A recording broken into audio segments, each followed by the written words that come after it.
மறதி அப்படின்னா என்ன, மறைத்தல் அப்படின்னா என்ன, மறதிக்கும் மறைத்தலுக்கும் என்ன வித்தியாசம் அப்படின்னு கேட்டாங்க. ரெண்டுமே எல்லா உயிர்களுக்கும் இயல்பாக நடக்கக்கூடிய ஒரு விஷயம்தான். மறதி என்பதும் மறைத்தல் என்பதும். மறதி என்பது நம்ம எல்லாருக்குமே நல்லா தெரியும். எதை மறந்துட்டோன்னு சொல்லுவோம் அப்படின்னு கேட்டிங்கன்னா, எது நினைவில் இருந்ததோ அதை தான் மறந்துட்டோன்னு சொல்ல முடியும்.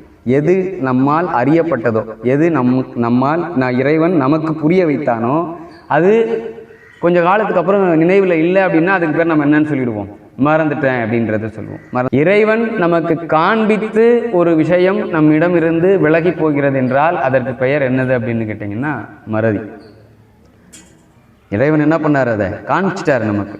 நேற்றோ இன்றோ என்ன பண்ணிருக்காரு, நேற்று நமக்கு என்ன நடந்ததுன்னு தெரியும், இன்னைக்கு நமக்கு என்ன நடந்ததுன்னு தெரியும், இன்னைக்கு நடந்துட்டு இருக்க வரைக்கும் தெரியும். ஆனால் இது நான் கொஞ்ச நாள் ஒரு 10 வருஷம் கழித்து இந்த நினைவை ஞாபகப்படுத்தும் ஞாபகம் இருக்காமல் போகுது அப்படின்னா அதற்கு காரணம் என்ன அப்படின்னு கேட்டிங்கன்னா மறதி. இந்த ரெண்டுமே என்னது அப்படின்னு கேட்டிங்கன்னா மும்மையும் இம்மையும். மும்மையில் நான் என்னவா இருந்தேன்றதும் இம்மையில் என்னவா இருந்தேன்றதும் இறைவன் எனக்கு ஏற்கனவே காண்பித்த ஒன்று.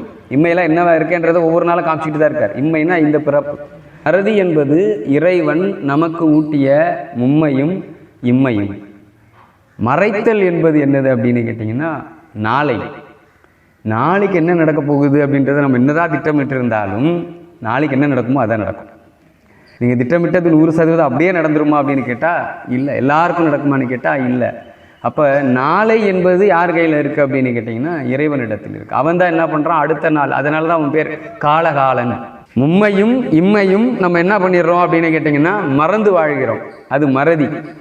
மறுமை என்பது மறைக்கப்படுகிறது இறைவனால், அது மறைத்தல். இதுதான் மறதிக்கும் மறைத்தலுக்கும் உள்ள பொருள். எதுக்கு இதை